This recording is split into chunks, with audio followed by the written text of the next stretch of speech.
Hey, in case you're wondering what you are watching, I am attempting to take my entire channel called Who is Who in Hoaxology and break it down into segments.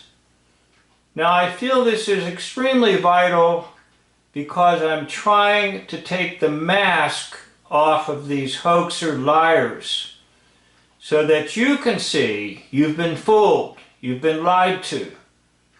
And history as you know it is just a continuous string of lies by liars who want you to be totally uninformed and have absolutely no idea what is going on in the real world.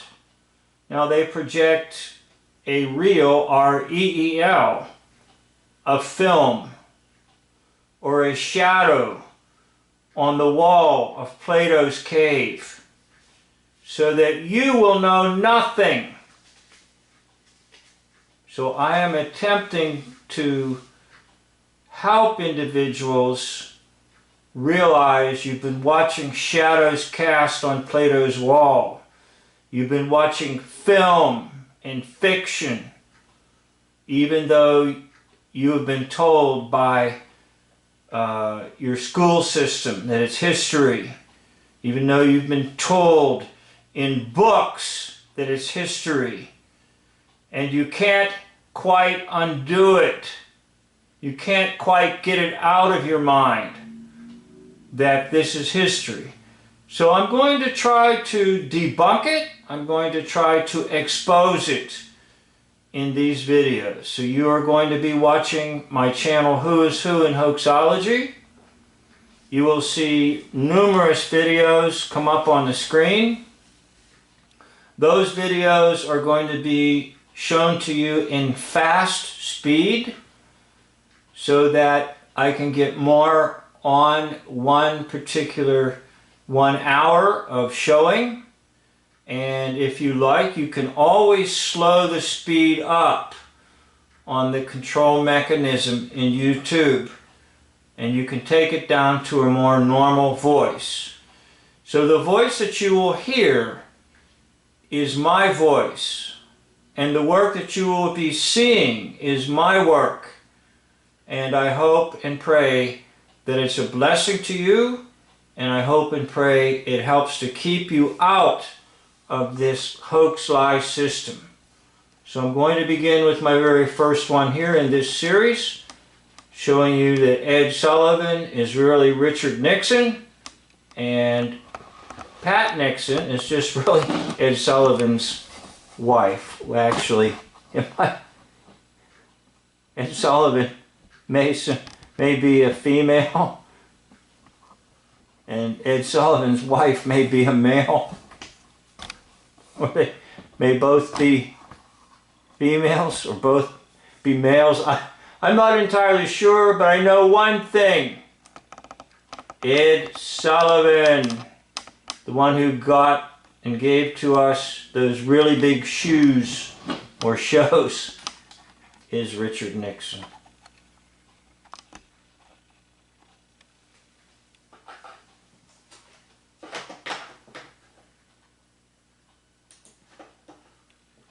So I'm just sitting here in my car with a cell phone and also with a book. And on the left you have early Pat Nixon and Richard Nixon, kind of skinny.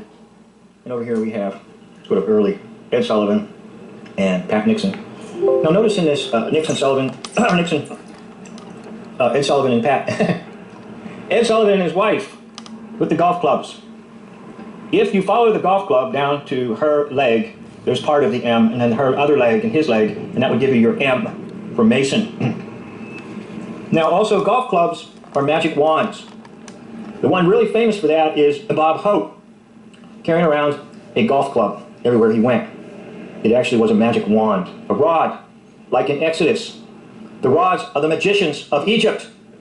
Yes, there is power in the rod. And if you don't believe that, that's why Hollywood exists. It's the wood from which the magic wands were made, Hollywood. So So hence you have magicians here, and you have supposedly Richard Nixon, supposedly Pat Nixon, who's really just Ed Sullivan and his wife.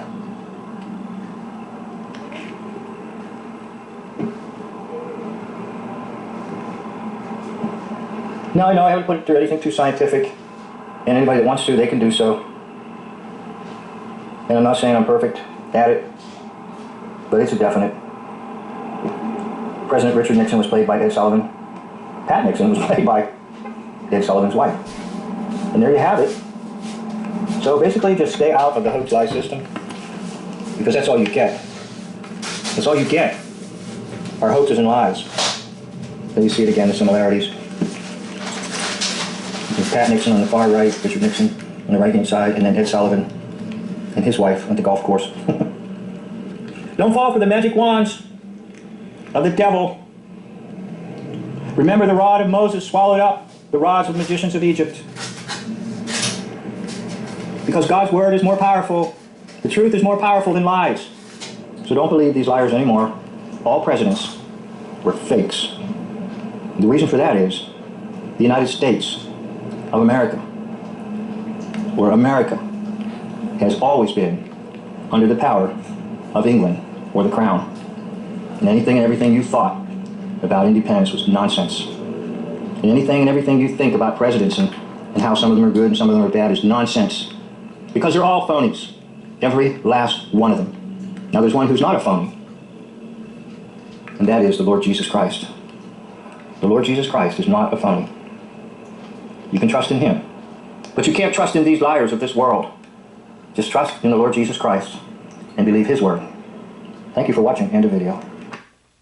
So I'm going to read to you from this book on page number 216. And the book is Pat Nixon. That's by Julie Nixon Eisenhower. So we're going to be right about here. In March 1963, they flew to the city to house hunt, and Ned Sullivan,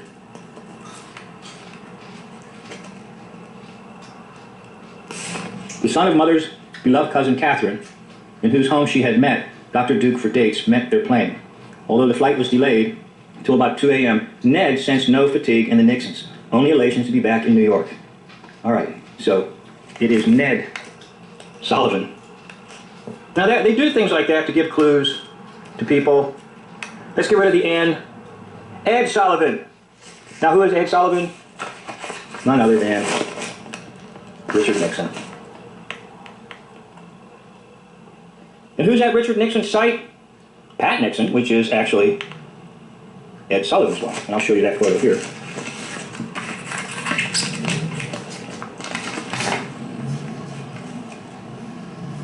Okay, on your far left is Ed Sullivan with his wife. On the right is Richard Nixon with his wife. It's the same. Ed Sullivan plays Richard Nixon. Ed Sullivan's wife plays Pat Nixon. And incidentally, in hoax history, it's always reversed. Ed Sullivan is a woman. His wife is a man. Richard Nixon is a woman. And Richard Nixon's wife is a man. Now, I realize this is a little bit crude. And I try to do things as inspiration hits me, and I just produce them and put them up for view. Now, if anybody wants to critique it, that's fine. If anybody wants to doubt it, that's fine. If anybody wants to tear it down, that's fine. Do what you want. I get inspirations, and when they come to me, I try to film, so that I catch the thought. I catch the inspiration, and I give it to you. So on my cell phone, on the left is Ed Sullivan, and Ed Sullivan's so-called wife. On the right is none other than Richard Nixon and his wife, Pat Nixon. They're one and the same. Hey, all presidents have been fake. All. A-L-L, no exceptions. So if you believe in them, get out of the system and realize they are just puppets put in front of the public's eye to make you believe in all their nonsense and all their lies. So, through time and through effort, eventually every president can be nailed and discovered as to their true identities. There's one who truly governs us, and that's the Lord Jesus. And as it says in the prophet Isaiah, and of the increase of his kingdom there shall be no end. That's who governs me. Let that one govern you as well. And do not submit your life under the leadership or authority of the phonies of this world. I'd like to thank you for watching this video. End of video. Hey, this is a photograph of Ed Sullivan, the famous Ed Sullivan of the television show, the variety show. And one of the things that Ed Sullivan loved to do was to fold his arms. And oftentimes he would come out on stage and talk with his arms folded, or she talked, depending upon how you want to see these actors. Now here's another photo of Sullivan with arms folded. Now I'm not sure all the reasons why Mr. or Ms. Sullivan liked to do this, but it might have been because he or she had terrible intestinal problems. And I recall reading in a book that many times he had to, quote, pump his own stomach. So this character might have been in a lot of pain by standing in this particular fashion and then talking to people. So this is a rather simple video. I'm going to show you someone else who adopted that particular stance. I need to turn my light on.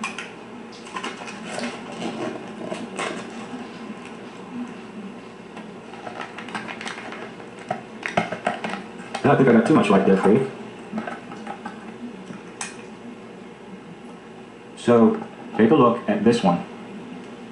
You know who you're looking at? Richard Nixon. Now you might be saying, I need more evidence. Well, there's a lot out there, and I have some videos on one of my channels where I will do a lot more with this. But this is just a simple, quick video based on stance. And the individual in this particular photo obviously likes to stand and get his photo with his arms folded. And that is Richard Nixon, President of the United States. Now you stop and think about it. When someone is going to take your photo, do you fold your arms like this? It was a characteristic of Ed Sullivan. So, my conclusion is, Ed Sullivan played the role of President Richard Nixon. I'd like to thank you for watching this video. End of video. So I'm going to show you someone, the one that's on your screen. Can you identify this individual? And then the screen is going to proceed to another individual and see if you can identify that individual.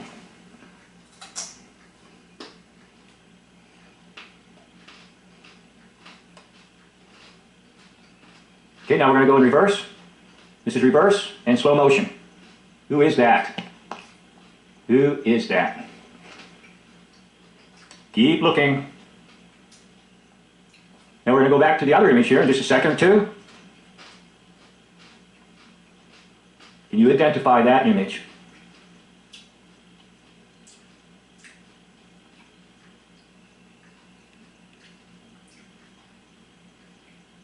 Can you identify that image?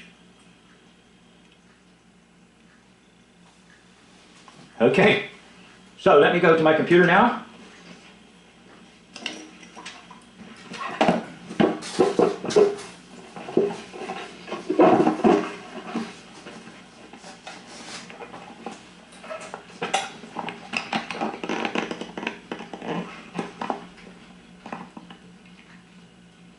So how successful were you in this little identify that image game? The little guess who?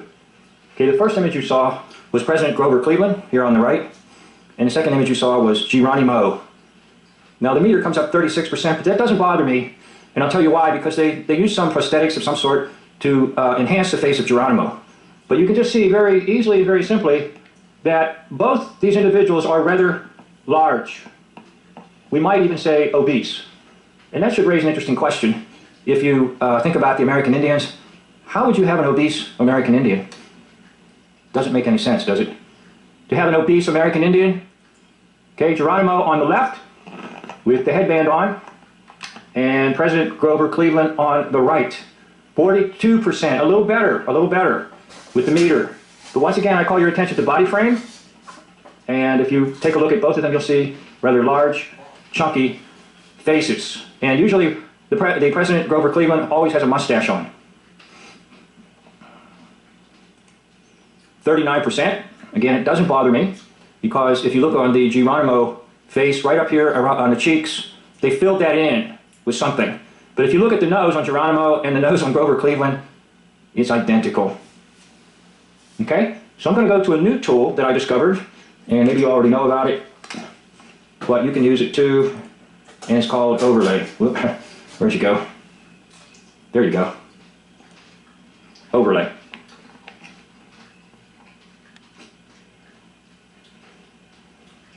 Okay, you're just looking right now at Grover Cleveland, basically. And I'm going to blend it into Geronimo. You have to kind of line up the eyes in order for this to work well.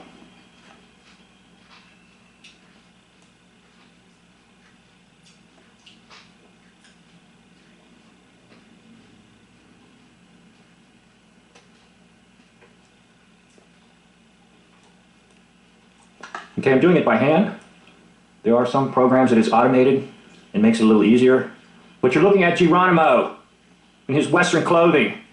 So once again, let's just take a look at the face, how puffy it is, how big it is, how huge Geronimo was.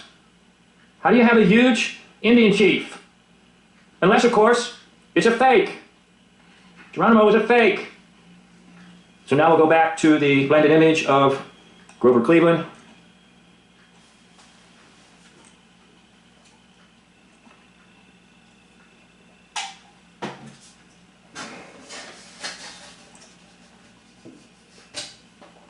I'm trying to do this so that I can work the computer all right and you can see all right, so I apologize for the inconveniences.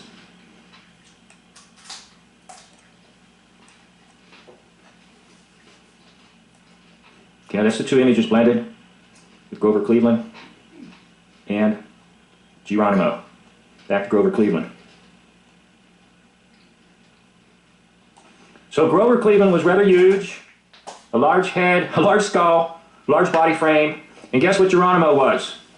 Rather huge. Large head, large body frame. Back to Geronimo.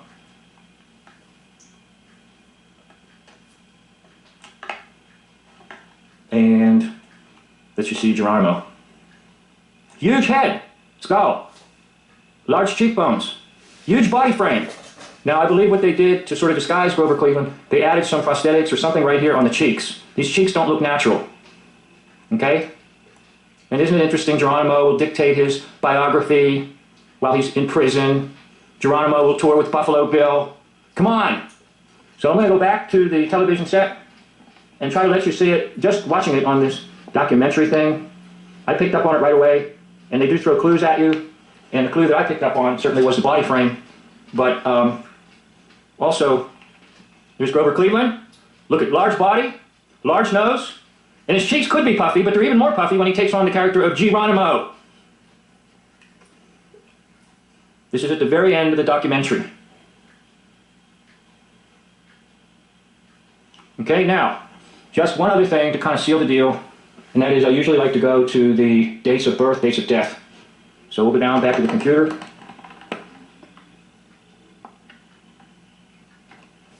Okay, I'm just looking at the date of death. For Grover Cleveland, 1908. Geronimo, date of death, 1909. So there you have it. Geronimo is, guess who? If you guess Grover Cleveland, you're right. You can just see it. It's very simple and very basic. It's what I call the split persona. The good guy plays the bad guy. Or, the bad guy plays the good guy. And it's an actor. So there really was no individual by the name of Grover Cleveland. It was an actor. All presidents are fake. And actors. There was no war chief by the name of Geronimo who loved to attack and kill and who was imprisoned. It was a figurehead. Now this is not to deny the fact that the American Indians were driven off the land, no doubt. The American Indians were pushed away and thrown into reservations, no doubt. But they were not warlike. They were not bloodthirsty. They were not individuals that couldn't wait to go out and kill the white settlers. That was all a lie. Why? Because of expansion. The demon called manifest destiny. There's a demon called manifest destiny, an evil spirit. And anytime you see a painting of manifest destiny, you'll see the painting as an evil, like an evil spirit hovering across the land. That somehow the Westerners could just march right in and kick all the American Indians out of the good land and throw them into reservations. Friends, you've been hoaxed. I've been hoaxed. Don't believe it. Now, if you were brought up like me, you were brought up watching cowboys and Indian movies. In movies where the settlers out west are brutally attacked by Indians. Well, you know what? You were lied to. Why? Because the greedy people wanted the land and the resources. And they had to have a story to get the Indians off the land, to put them into terrible places that did not have the wealth of the land. That's why you can see Grover Cleveland plays Geronimo. And we're told in hoax history that Grover Cleveland wanted to execute Geronimo. But instead, he spared Geronimo's life of imprisonment. And then to go out and tour Buffalo Bill and to write a biography. It was all baloney. It was meant to fool the public and abuse the American Indians, who were not brutal, warlike, bloodthirsty. Do you all realize something? It's not within human nature to want to kill. It's not within human nature to want to kill. Maybe it's within human nature to get angry. Maybe it's within human nature to do a little bit of harm to somebody, but not to kill. Don't you believe the lies of hoax history? Well, here's evidence and proof. President Grover Cleveland played Geronimo. Thank you for watching. End of video. Well, it looks like I'm going to have to do a remake of a video that I thought would be just fine, but it appears as though it got blocked. You're looking at a still shot from a movie called Custer of the West, and it's a free movie, and I showed a clip from it, and I think they're blocking it not so much on copyright basis, but on the fact that it's just so powerfully true that it's frightening. So I'm not going to show a clip from this movie, and that's how I started the original video that I did on this subject, but I will show you my channel.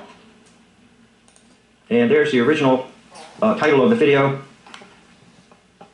The one on the top, George Armstrong Custer was a fake, and Little Bighorn never happened. Now what happened to me was, it says it got partially blocked on the basis of copyright. Well, whether it was copyright or it was just so packed with truth, it doesn't matter to me. So I checked my channel and it wasn't showing up. It should be here first, but it's not, okay? So I'm going to try to do a remake. It will not be as good as the original, but the remake will at least communicate to you the actual impact of the actor-based reality. So in our minds, because of movies like this one and others, and because of indoctrination in the educational system, we believe that a man by the name of George Custer, glorious George Custer, was out on patrol to try to rid the Western Plains of the American Indian, and out on patrol, he was confronted at a place called Little Bighorn. And there at Little Bighorn, General George Custer and all his troopers were annihilated by American Indians. And so the public would be extremely empathetic, because this hoax liar was a media figure celebrity back in his day. By that I mean he was in the newspapers a lot, he was in the magazines a lot, he had a following in the mass media of his day. And folks wanted to know what's going on out west with General Custer, George Armstrong. Okay? Now, I do a lot of research, and in my research I find clues. And I will show you those clues here in a minute, but I'm going to show you the true identity of George Armstrong Custer. It's an actor by the name of Lawrence Barrett, Shakespearean actor.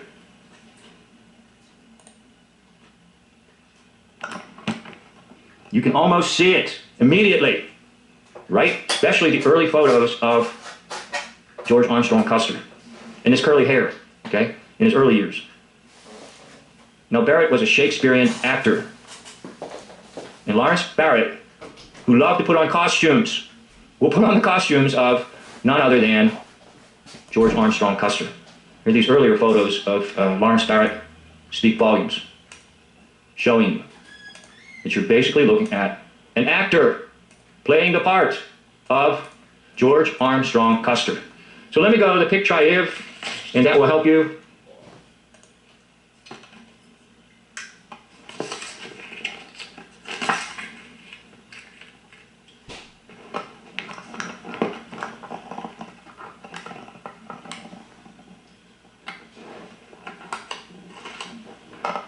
Okay, George Armstrong Custer on the left, and Lawrence Barrett on the right. Now I did another thing. I slightly varied one of the photos, and the picture I have goes bonkers if you score a jackpot. If you approach almost 100%, it just kind of shuts down. So I'm going to show you where it kind of shut down on me, right there. It comes up 0. It came up 0 because it was probably 100%. All right. You can actually see the hairstyle very similar. That little fuzzy curly hair in the earlier pictures of George Armstrong Custer matches the little fuzzy curly hair of Lawrence Bartlett. So back to the better match, where you can see the meter showing you. See, look at the hair right over here. See on this side? And look at the hair over here. Now I know hair is not the only thing, but a Shakespearean actor by the name of Lawrence Barrett will play the role of George Armstrong Custer. Now what really sealed the deal for me was this documentary. I'm not going to show it because my video was blocked on the basis of copyright. But I don't think it was copyright that blocked it. It might have been the title. This documentary, called Custer's Last Stand, documentary on the life and death of General Custer. At about 58 minutes into it, the narrator will tell you that General George Custer had a wonderful friend, his closest friend. And guess who that closest friend was? A Shakespearean actor by the name of Lawrence Barrett. Now see, it's clues like that that jump out when I'm doing research. What do you mean his best friend? Why was Lawrence Barrett his best friend? It's because Lawrence Barrett was on stage with costumes and playing none other than George Armstrong Custer, the big dude, little bighorn. In other words, it's all a scam, all of it. Costumes, costumes, costumes. You love the hat and love the mustache, okay? But it's just none other than the one who loves costumes in Shakespearean acting, Lawrence Barrett.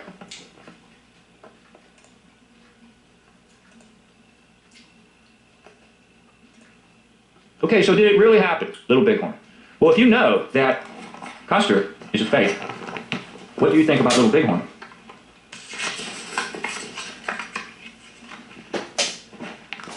If you know the man on the left is a fake, General George Armstrong Custer, what do you think about Little Bighorn? I'm just going to end it right there, and I'd like to say thank you for watching, and this concludes the video. How you can make discoveries in the actor-based false reality. So I'm going to try to walk you through a process that may help you make discoveries. Now, the one that I'm referring to in particular here are my vids on George Armstrong Custer. Now, originally I did this video here, George Armstrong Custer was a fake, and Little Bighorn never happened. Well, it got partially blocked, or maybe totally blocked, but it did not appear in my channel at all here in the United States, so I thought, oh my gosh, I gotta redo it. So I redid it with this one, called George Armstrong Custer, The Last Stand Does Not Stand My Test. Now, how did I get to this point? How do you deal with the actor-based reality system, or the Hoaxology system, and make discoveries? Well, first of all, it starts with an interest. Okay, now I have a lot of videos around my home residence, and the video in particular that I was interested in making a video about would be the Indian Wars. So I have a copy of this, the Indian Wars 5-part documentary, and I decided to watch it, all 5 parts.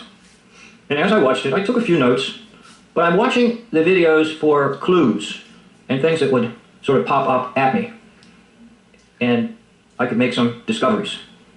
So of course, one of the most famous events in the hoax Indian Wars is none other than George Armstrong Custer, because almost everybody knows about Custer's last stand and how the American Indians surrounded them and killed every last one of them.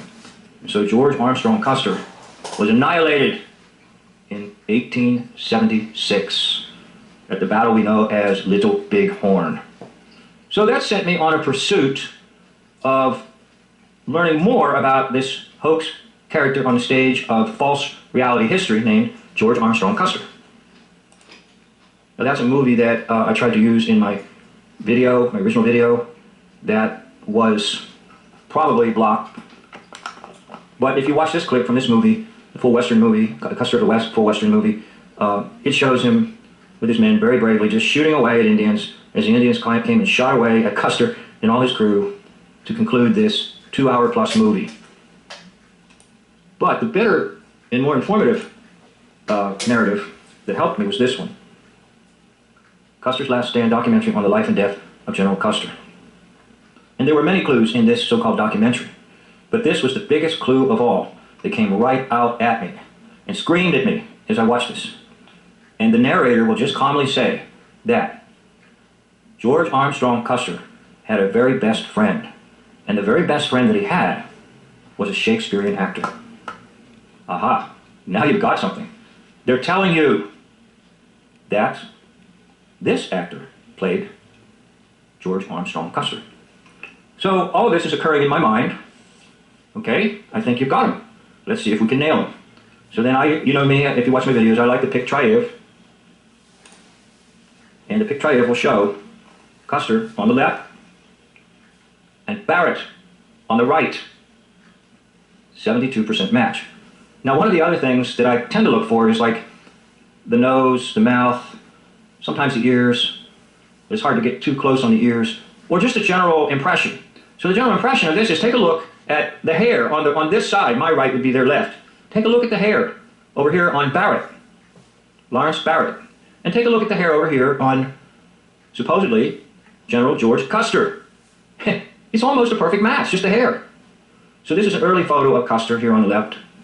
And obviously that's right when he's getting started in his hoax image that he's presenting on the stage of actor-based reality.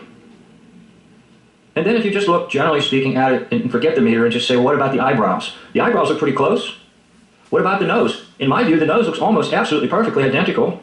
Then, of course, the mouth looks pretty good, too. And so just my own eyes can tell me it's the same individual. So now I have pretty much the proof that, yes, it's the same. Next step. I always like to look at dates, okay? And by that, I usually mean the framework of, generally speaking, the individual that's in hoax history, and then the individual that plays him.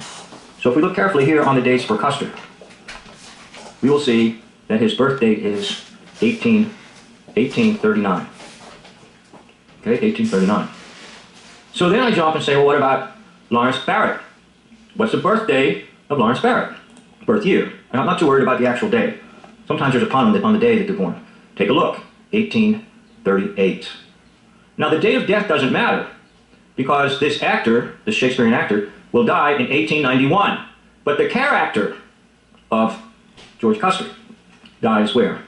At Little Bighorn, 1876. So as far as Barrett is concerned, he's basically done on the stage of hoax history with this character, George Custer. And he, meaning Barrett, can continue his life on the stage playing Shakespearean plays. Or perhaps Barrett will play another role in hoax history and take on another persona in hoax history. Because when they're good, they're good. And they recycle them, and sometimes they'll use them in multiple roles at the same time, if they're really good. And an example of that would be the one we know is Abraham Lincoln. Lincoln will play Jefferson Davis. He also plays John Brown. There's another one that he plays, I forget which one it is. But anyhow, you can take the same actor and put them in multiple roles, possibly even at the same time. So there you have it. And there is how I nailed Lawrence Barrett. And you can actually just see this almost immediately by looking at the little photos here on Wikipedia. Lawrence Barrett playing George Carson, or George Carson. George Custer. Barrett. And Custer. Custer. And Barrett. Okay? And then once you do that, you've got, as hoax liar Paul Harvey used to say, the rest of the story. I'd like to thank you for watching, and I'd like to encourage you to give it a try, especially if you have some type of suspicion. Your mind will want to dismiss it, but I'm telling you, you need to pursue it. And if you pursue it, you just might be surprised what you discover. Thank you for watching. End of video. You are going to be watching a clip from the movie called Fancy Pants, starring Bob Hope and Lucille Ball.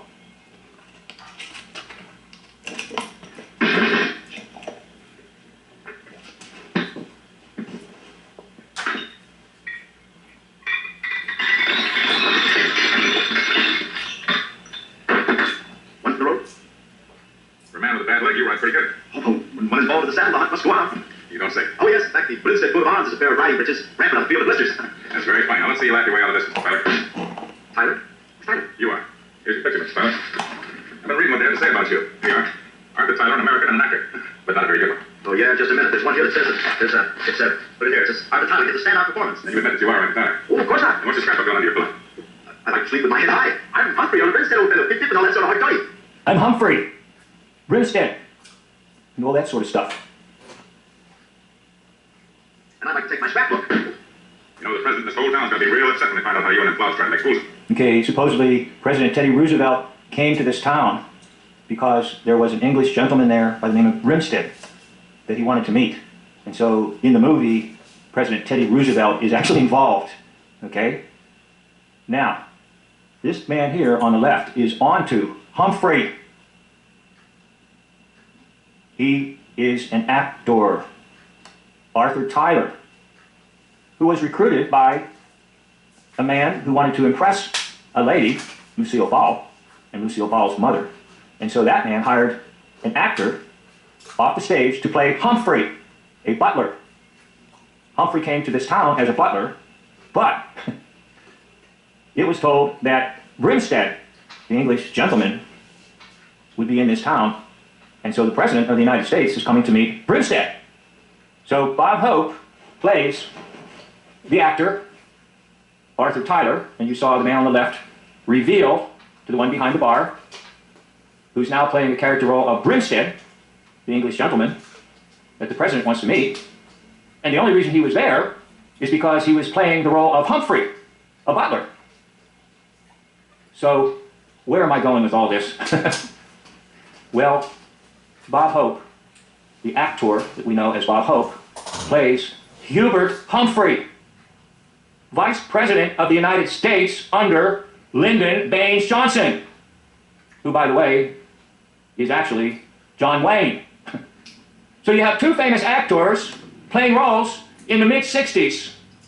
You have John Wayne playing Lyndon Baines Johnson, and you have Bob Hope playing Hubert Humphrey, Vice President. Now, the reason I brought this up is because they're fictional characters. Hubert Humphrey was a fictional character. Incidentally, I have a video on that.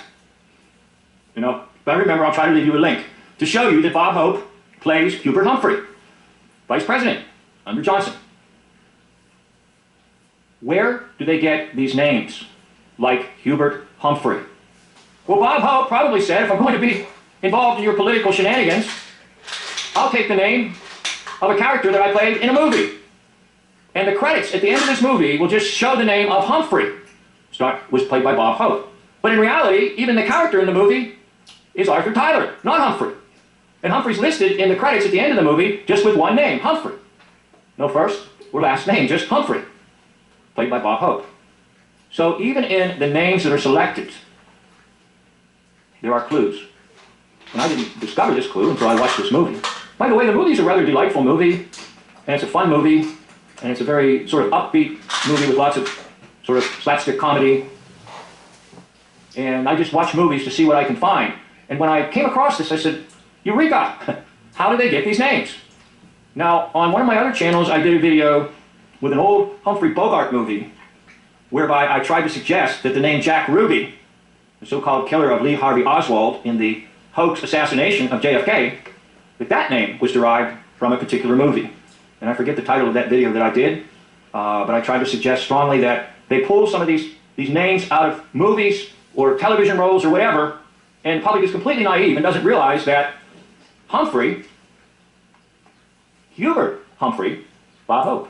And they put it right in the credits at the very end of the movie. I'll see if I can fast forward it to the very end of the movie for you. So please be patient. It gets kind of interesting because here comes Teddy Roosevelt, and he's going to be revealed as a hoax, named Bob Hope. And it's a scrapbook that has the information that shows that he is Arthur Tyler, an actor, and that's what they're doing. They're chasing each other because of the scrapbook, because it is the evidence that he's a phony, even though he's playing the role of an important gentry Englishman called Grinstead. Now, of course, Lucille Ball is dressed in the blue. You might even realize there's some analysis here on color. Lucille Ball in blue, Bob Hope in red, and the gentleman there that's going to reveal him has a purple title. Now there's Teddy Roosevelt, and Bob Hope is still fearful, or Arthur Tyler is fearful he will be revealed. They were supposedly having a fox hunt, and now Teddy Roosevelt wants to congratulate him, and he wants to give Teddy Roosevelt a bunch of lines of BS. All the dogs are there because they had a fox hunt. So he's trying to tell the crowd that he's a phony. And he just did. So listen to what she says, Lucille Ball. We got this line, nothing will ever come between us.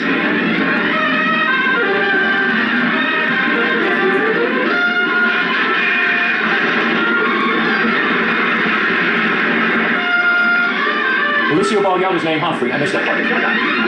So we'll get to the credits. You'll see on the credits. And he's just listed as Humphrey. There you are. Humphrey. Bob Hope. No first, last name, just Humphrey. But the actual character he played in the movie was Arthur Tyler, an actor. Humphrey was the butler that he played in the movie. And then the butler became the English gentleman, Grinstead. So he was playing a number of roles. There's a clue. Hubert Humphrey was Bob Hope. Well, you can see my other video on it, where I will use the picture and a few other things to connect Bob Hope with Vice President of the United States Hubert Humphrey, later presidential candidate that did not succeed in the 1968 election, but nevertheless, it's all a scam. The scam artist, Arthur Tyler, played the role of a butler, and he played the role of an English gentleman, and at the end, he was revealed as a phony. Humphrey was a phony, and Hubert Humphrey was a phony. Thank you for watching this video, and the video.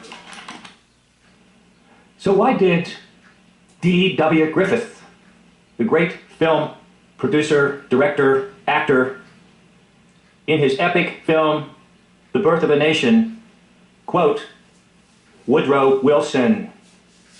And the quote is in front of you.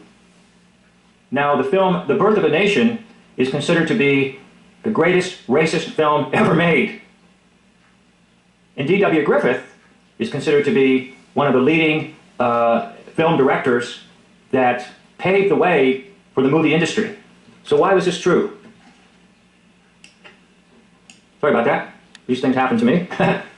Why was it true that D.W. Griffith would cite Woodrow Wilson in his movie? Now, we're also told that when the movie came out, The Birth of a Nation, there was a special screening at the White House. And at that special screening, Wilson will proclaim that it's like writing history with lightning because it's all true. The 1915 film, Birth of a Nation, and Woodrow Wilson. Why is it that President Woodrow Wilson will agree with David Lark Griffith?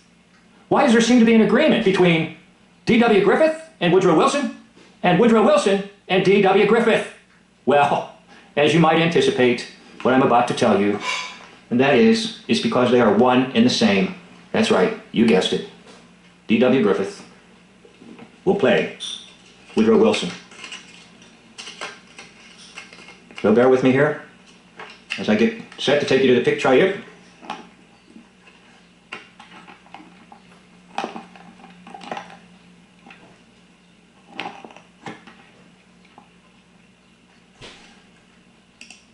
Now this is my highest match. Woodrow Wilson on the left, D.W. Griffith on the right, 81%. And that's my highest match. All the other attempts to make the comparison are not as high, but they're good, they're excellent. But we're going to start out with the highest match. Woodrow Wilson is played by D.W. Griffith. Now, D.W. Griffith did some acting, so it's not as if he's just simply a movie director. He started out in acting, so he does have acting abilities. And he used them quite well to portray this character called Woodrow Wilson, who was governor and also president of Princeton. Just a fictional character, Woodrow Wilson. But the actual individual that will play Woodrow Wilson in history is D.W. Griffith. So here's some other matches for you. Okay, Wilson on the left, Griffith on the right, 62%. Wilson on the left, Griffith on the right, 62%. They all turn out pretty good in terms of the statistics. 55%, 66%, 62%. And notice what I did, I tried to keep the same image of Wilson for a few of them. So the same image of Wilson on the left with the new image of Griffith on the right. The constant is on the left, Wilson. Now there's where I changed the Wilson image on the left to a new Wilson image, but retaining the same. Oh, no, that one's different, excuse me.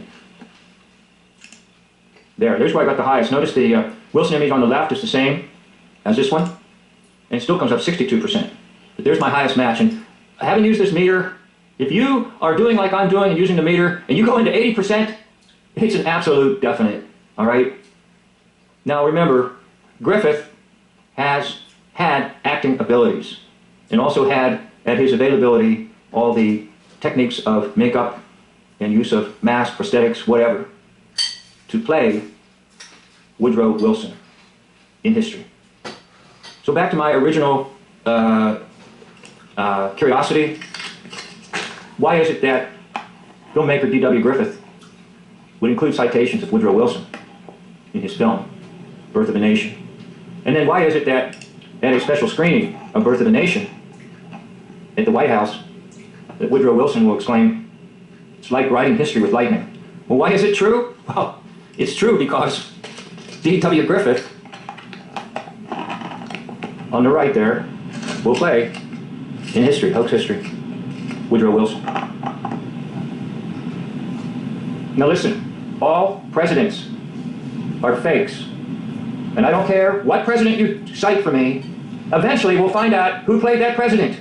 They're all fakes. Because we, the dwellers in the land called America, we live in a fantasy world. The fantasy world was intentionally created so that we would not know the actual truth of the matter. Well, I'm attempting in my life to capture some truths, and I hope to make a very small contribution to this effort of finding truth in this fantasy world. Woodrow Wilson was played by D.W. Griffith, the great film director in the early era of film, era of silent film, and the one who gave the world The Birth of a Nation, and later a sequel follow-up called Intolerance. I'd like to thank you for watching this video. End of video. So many people believe in politics in the United States, but every single politician is a phony, a fake, and many of them are just simply played by actors. So I was watching some videos from the LBJ library, and I came across the individual that was going to run in 1968 in the Democratic Party, Hubert Humphrey, over here on my computer screen. Okay, that's Hubert Humphrey, Democrat candidate for president, 1968. Now just take a look at the silhouette. This is rather crude, I know, and I'm starting with this approach. And I know that the photo or the screenshot I'm going to show you next is not that good because I've enlarged it. It's an old film.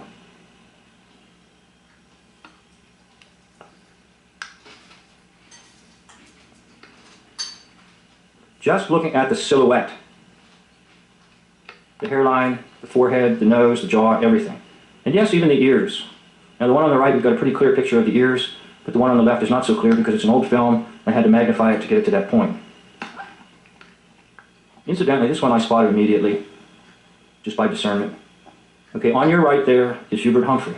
On your left is a movie called My Favorite Brunette, starring Bob Hope. So I'm going to take you then down to the pic triode, and we'll do a little bit with that.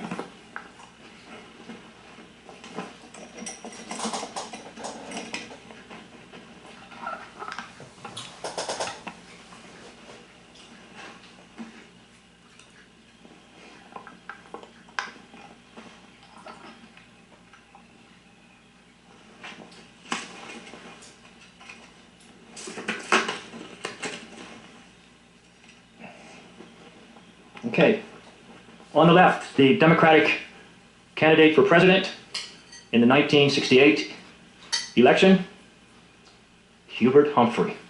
On the right, Bob Hope. 66%. Now these other ones are less. Bob Hope on the right, Hubert Humphrey on the left.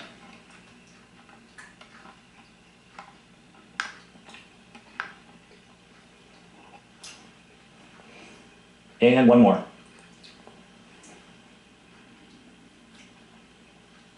Now if we go to their Wikipedias, we've got Hubert Humphrey, born in 1911, and passing away supposedly in 1978. Then we've got Bob Hope, supposedly born in 2000, or excuse me, in 1903, and passing in 2003. So making it to the 100 mark.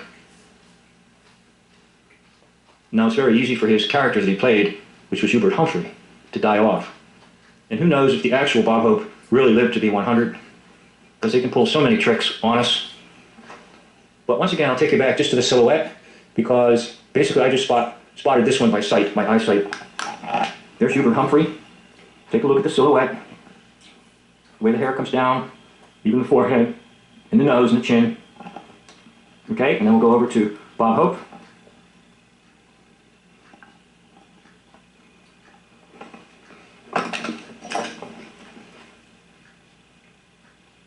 Okay, Bob Hope on the left, Hubert Humphrey on the right. Politics is a scam. All politicians are fake. All. No exceptions. I'd like to thank you for watching this video. End of video. You will be joining the 1984 Democratic Convention, and the speaker is Walter Mondale, presidential candidate. Thousands of Americans who welcome me into your homes and into your businesses, your churches and your synagogues, I thank you. You confirm my belief in our country's values, and you help me learn and grow. So tonight we come to you with a new realism, ready for the future. Realism. What type of real? R-E-A-L or R-E-E-L? I suggest it's the latter. A reel of film. Capturing the best in our traditions. We know that America must have a strong defense and a sober view of the Soviets. We know that government must be as well managed as it is well meaning. We know that a healthy, growing private economy is the key to the future. We know that Harry Truman spoke the truth when he said, a president has to be able to say yes and no, but mostly no. Look at our platform. There are no defense cuts that weaken our security, no business taxes that weaken our economy, no laundry lists that raid our trade unions. We are a wiser, stronger, and we are focused on the future. If Mr. Reagan wants to rerun the 1980 campaign, fine. Let them fight over the past. We're fighting for the American future, and that's why we're going to win his campaign.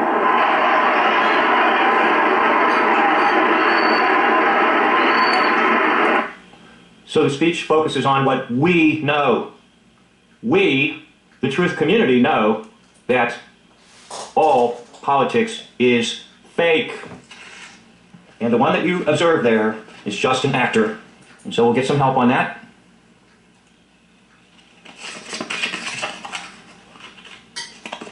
Of course, we go to the pic try if.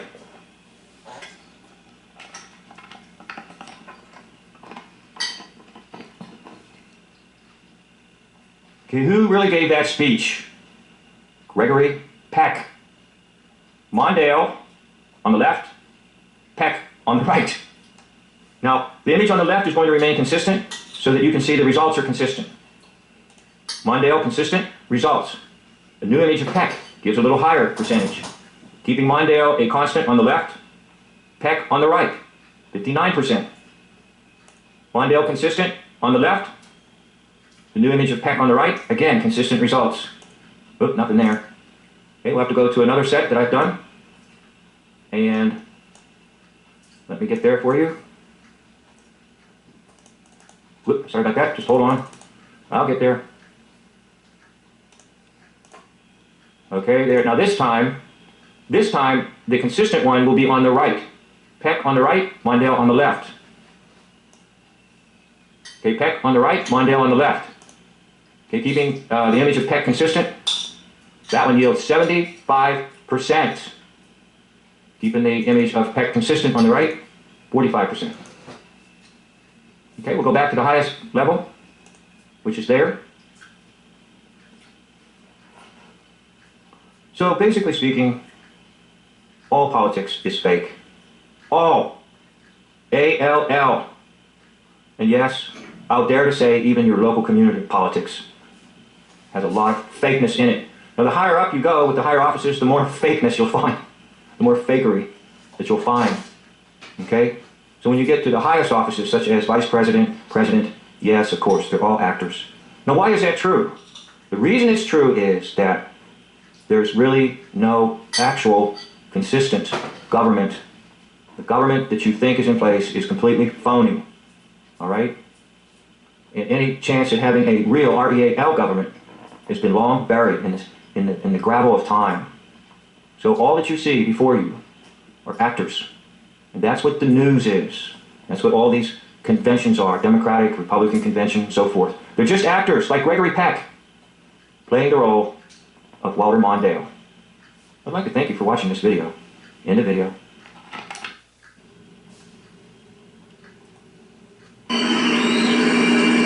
Ladies and gentlemen of the convention, my name is Geraldine Ferraro.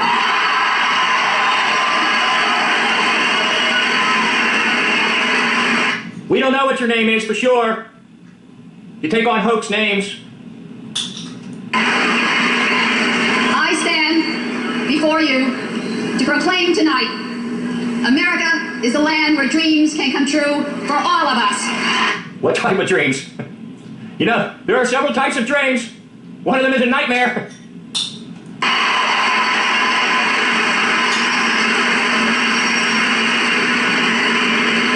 As I stand before the American people and think of the honor this great convention has bestowed upon me, I recall the words of Dr. Martin Luther King Jr., who made America stronger by making America more free. He said, occasionally in life, there are moments which cannot be completely explained by words. Their meaning can only be articulated by the inaudible language of the heart. Tonight is such a moment for me. The words of Sidney Poitier, Martin Luther King Jr. Okay, so let's take a look at someone who plays Geraldine Ferraro. Remember, she's the vice presidential candidate for Walter Mondale. So the most likely individual to play Geraldine Ferraro is... Joan Mondale was the second lady of the United States from 1977 until 1981 as the wife of Walter Mondale, the 42nd Vice President of the United States. She was an artist and author, and served on the boards of several organizations. For her promotion of the arts, she was affectionately dubbed Joan of Art. Joan Adams was born on August 8, 1930 in Eugene, Oregon, one of 3 daughters of the Rev. John Maxwell Adams, a Presbyterian minister, and his wife, God's former spelled King backwards. Hall. She attended Media Friends School, an integrated Quaker school in Media, Pennsylvania, a public school in Columbus, Ohio, and later St. Paul Academy and Summit School in St. Paul, Minnesota. In 1952, she graduated from Macalester College in St. Paul, where her father was chaplain, with a bachelor's degree in history. After graduation, she worked at the Boston Museum of Fine Arts and the Minneapolis Institute of Art. On December 27, 1955, Joan married Minneapolis lawyer Walter Fritz Mondale, whom she had met on a blind date. The couple had 3 children. In 1964, Walter Mondale replaced Hubert Humphrey as a U.S. Okay, so we're going to go to the picture and show you that indeed Geraldine Ferraro, I'm for arrow ever blowing bubbles.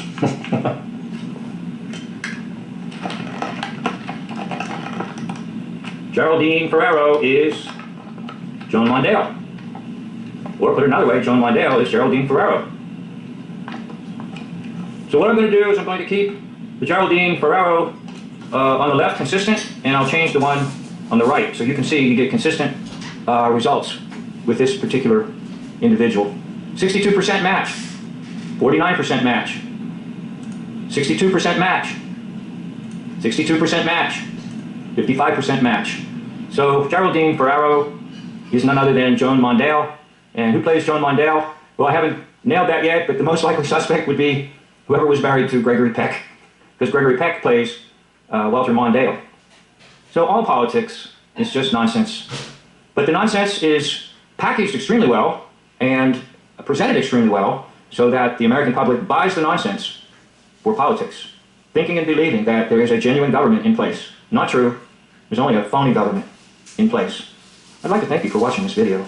End of video. Million there, and then there's another 180 million there, but I took them away from that, and everybody pounced on the end of this trail and started moving the boats one in front of the other, and apparently about, well, it's the Memorial Day, about a month ago, they found a chest of gold bars, and boy, everybody got turned on. We knew we were on the right trail, you know? And then I told the girls that are working out there diving, I said, tomorrow find some emeralds. And they did. 16 beautiful deep green emeralds found in gold. It's hard to imagine the excitement you must have had after all of this. And then it all stopped again. And for about another 5 weeks, we couldn't find anything but more rock, more rock. Went another 2, 3, 4 miles down through the ocean. And then finally, all of a sudden, King called in and said, we can throw away all the charts and maps. We got it. You're kidding. Yeah, yeah. So yesterday, Tony brought up 5 chests full of coins. Each one's worth $1,600,000. And he says there's stacks more of them down there. I have a question to ask you. It's not for a loan or anything like that. Oh, you know what? I think I've found enough to take a couple months of your own. So supposedly that's Mel Fisher, 1985, Johnny Carson interview after finding the wreckage of the Etosha worth $450 million. Actually, you're looking at Bill Cooper.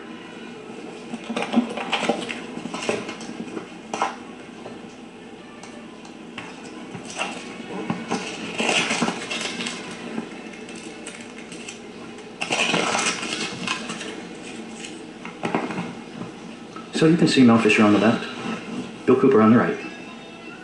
That's a young Bill Cooper and an older Mel Fisher on the left. Young Bill Cooper on the right. 75% match. It's all BS. $450 million of BS. And they're still trying to sell this stuff to people.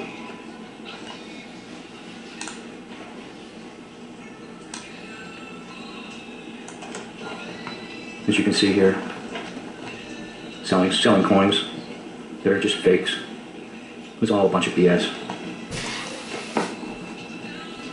Mel Fisher was Milton William Cooper.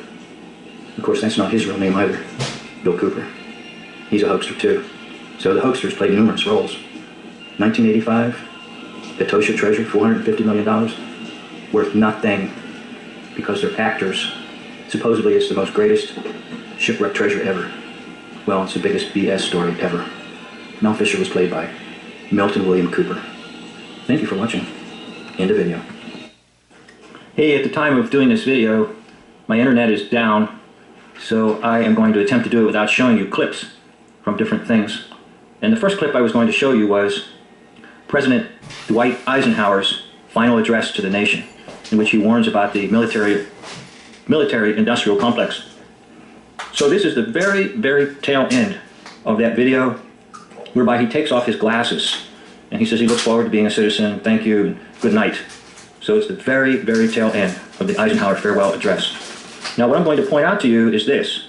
Even in this old film, old copy of a television broadcast, you can see reflection on the plastic that has been applied to the face. And by that I mean you'll see a lot of reflection over here and then over here. So all this is applied over an individual's face. And then of course, Eisenhower being bald, that also is just like a skin-tight cap put over his head. So that the individual you're looking at is really made up with makeup and prosthetics with a lot of Hollywood work. So I was going to show you that first, and then I was going to take you to another clip. And that clip would have been from the famous Gone with the Wind. Nearby we see Clark Gable and his famous ending line, "Frankly, my dear, I don't give a damn." So basically, Clark Gable plays Eisenhower. So we're going to have Eisenhower on the left and Gable on the right.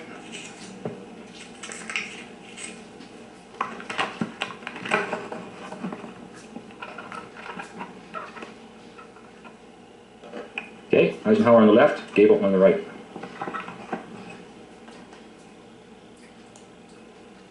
Eisenhower on the left, Gable on the right. Now the same one of Eisenhower on the left. Now a new Eisenhower on the left, Gable on the right. Again, we'll use the same Eisenhower on the left, but a different Gable on the right. So, to come back to this, the conclusion of the farewell address, I noticed it as he took his glasses off, because the glasses are just a prop. And you can see the light shining over here and over here. And of course, the bald head would be part of the makeup too.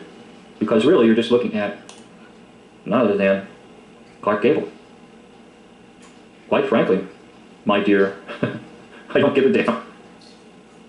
Well, anyhow, Eisenhower on the left, Gable on the right. Ike on the left, Gable on the right. Ike on the left, Gable on the right. Ike on the left, Gable on the right. Now I'd like to give credit to John Cheatham, South Africa, where he left this little tip on one of my videos in his comments to clue me in on the fact that Clark Gable plays President Dwight Eisenhower. They're all fakes. Every single president has been a fake. But you don't need to be fooled ever again by any fake president. I'd like to thank you for watching this video. End of video. And that he took upon Bishop himself Fulton J. Sheen, Hour of Power, in his death. 1972. And he took all sins upon himself as if he himself were guilty. And that was why, for example, when in the courtroom of Annas he was accused of being of blasphemy, he did not answer because we have blasphemed. 7 times he spoke before Pilate, 7 times he was silent. This is Good Friday, he spoke as shepherd, 1972, he was silent Crystal Cathedral, the victim Hour of lamb Power, to be sacrificed for the sins of the world. Robert Schuller. And so any sin that we have ever committed, Guest speaker, Bishop Fulton J. mind, Sheen. heart, or body, he took upon himself and paid the debt as if it were his own. This was the greatest of all of his acts of transference. And then when he rose from the dead, then he made it possible for us to say, well, now I'm forgiven. He's conquered all of this evil. And we give ourselves completely and totally to him. So gather up then, if you please, all of the ills that have afflicted mankind. He bore them all. This is the part I want to emphasize. So he's coming to right now. Remember, the year is 1972. Predictive programming occurring right before your eyes. On a tree. Think as if mankind were today afflicted by a plague. And suppose this plague was like the Black Death that destroyed over 1/3 the population of Europe at the close of the Middle Ages. Suppose some great scientist here in California developed a cure for the plague. And he made it available for everyone. Would we go? There would be someone who would say, well, how do I know he's got a cure? Why should I bother going to a laboratory? I can take care of myself in my own home.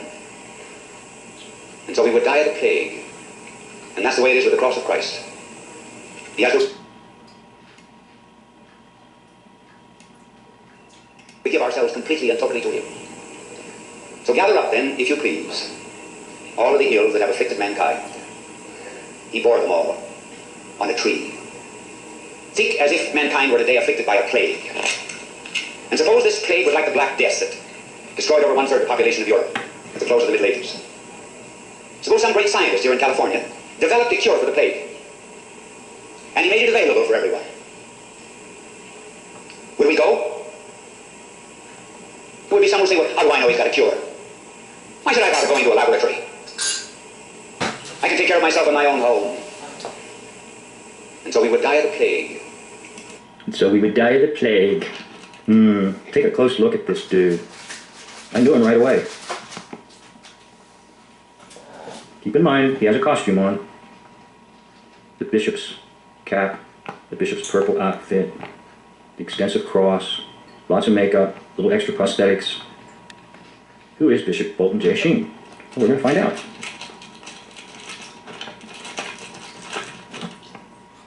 Of course, we have to go to Pictrayev. You know, the famous Pictrayev.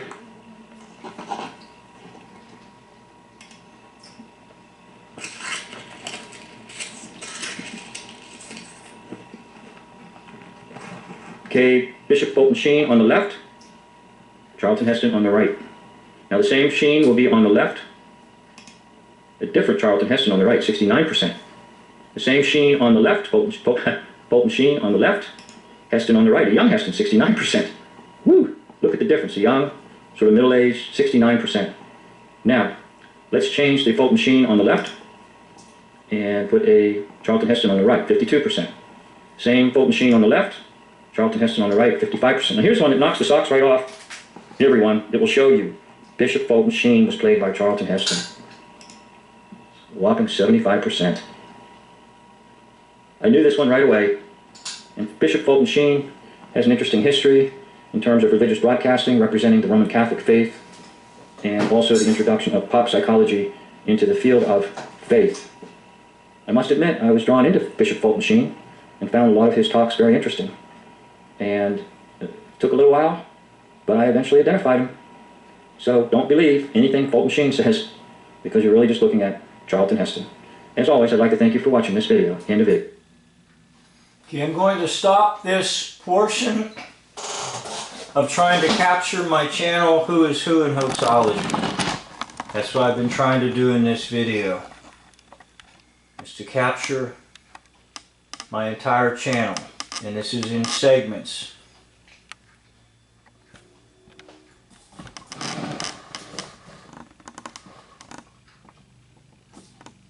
So this has been recorded May 25th, 2023. So don't fall for this phony world. I'm showing you over and over again. The ones that you think are important, they're just actors conveying to you a false reality. The best reality that you can live is the reality you live with your eyes and your ears and your own senses right in your hometown. Wherever you live, that's life. And don't live your life by the lies and hoaxes that are presented to you in the mass media. Live it day by day, and you know I'm going to add, live it in the presence of God, with Jesus Christ as your Savior, and the Holy Spirit as the one who brings you truth. If you've enjoyed this video, or blessed by it, or learned something from it, could you please leave me a comment? When I see some comments, it helps me to continue on in my labors. It's all I ask of you. None of my channels are monetized. I don't make a dime off of anything. You don't have to watch those stupid commercials. And furthermore, I never, ever, ever have my own commercial that says, be sure and subscribe to this channel and be sure to hit the like button. I don't do that. I don't want to do that to you. I'm just glad you're out there, and if you leave me a comment, I know you're out there and it helps to inspire me. That's all I'm asking of you. Thank you very much, and blessings to you in Christ Jesus. This concludes this video.